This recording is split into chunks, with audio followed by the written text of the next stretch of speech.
बुद्ध आणि त्यांचा धम्म या ग्रंथाचे वाचन. 6.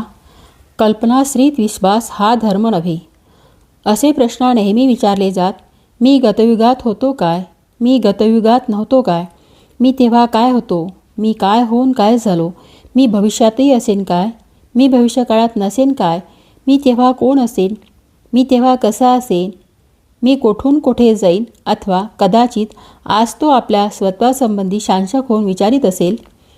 मी आहे काय? मी नाही काय? मी काय आहे? मी कसा आहे? माझे अस्तित्व कोठून आले? ते कोठे जाणार आहे? विश्वासंबंधी विविध प्रश्न विचारले जात. त्यापैकी काही असे होते. विश्व कसे निर्माण झाले? ते चिरंतन आहे काय? पहिल्या प्रश्नाच्या उत्तरादाखल काही असे म्हणत की विश्व ब्रह्माने निर्माण केले. दुसरे काही म्हणत ते प्रजापतीने निर्माण केले आहे.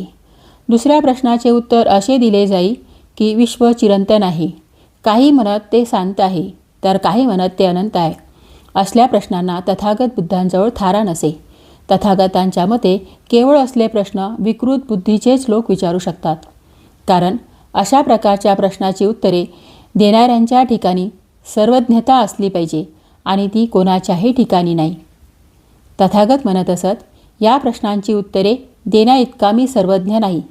जे काही जाणण्यायोग्य आहे ते आपण सर्व जाणतो असे कोणीच म्हणू शकणार नाही.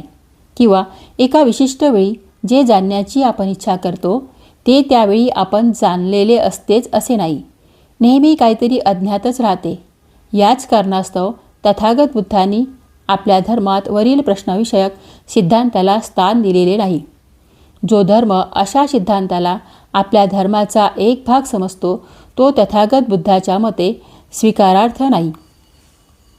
तथागत बुद्धाच्या समकालीन आचार्यांनी ज्या सिद्धांतांना आपल्या धर्माचा आधार बनविले होते ते स्व आणि विश्वोत्पत्ती या संबंधीचे होते.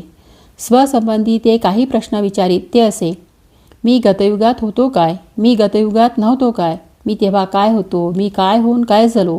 मी भविष्यातही असेन काय? मी भविष्यकाळात नसेन काय? मी तेव्हा कोण असेन? मी तेव्हा कसा असेन? मी कोठून कोठे जाईन? अथवा कदाचित आज तो आपल्या स्वत्वासंबंधी साशंक होऊन विचारित असेल. मी आहे काय? मी नाही काय? मी काय आहे?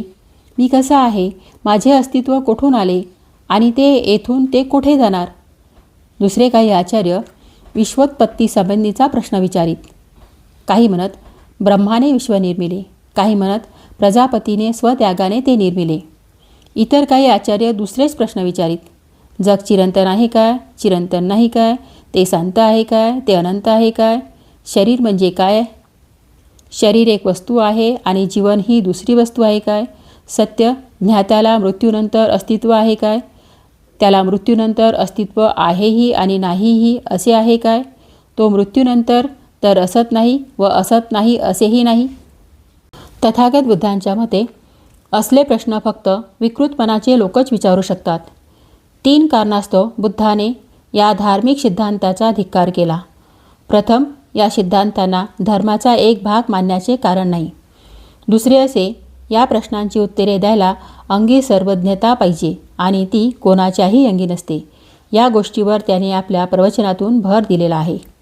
बुद्ध म्हणतात, एकाच वेळेला कोणालाही सर्वच दिसत नाही किंवा जाणता येत नाही. ज्ञानाला अंत नाही, कारण नेहमीच अधिकाधिक जाणायचे बाकी राहते. तथागत बुद्धांचा या सिद्धांतावरील तिसरा आक्षेप म्हणजे हे सर्व सिद्धांत केवळ काल्पनिक अनुमानाच्या स्वरूपाचे आहेत. त्याची कधीच कसोटी घेतलेली नसते आणि त्यांना कधीही कसोटी लावता येत नाही. अनिर्बंध कल्पनेचे ते परिणाम आहेत. त्यांच्या मागे वास्तवता अशी काहीच नाही. शिवाय या काल्पनिक अनुमानाचा माणसामाणसांच्या संबंधात काय उपयोग आहे? अर्थात काहीच नाही. जगाची निर्मिती केली गेली आहे यावर तथागत बुद्धांचा विश्वास नव्हता. जगाची उत्क्रांती झाली आहे असे तथागत मानित असत.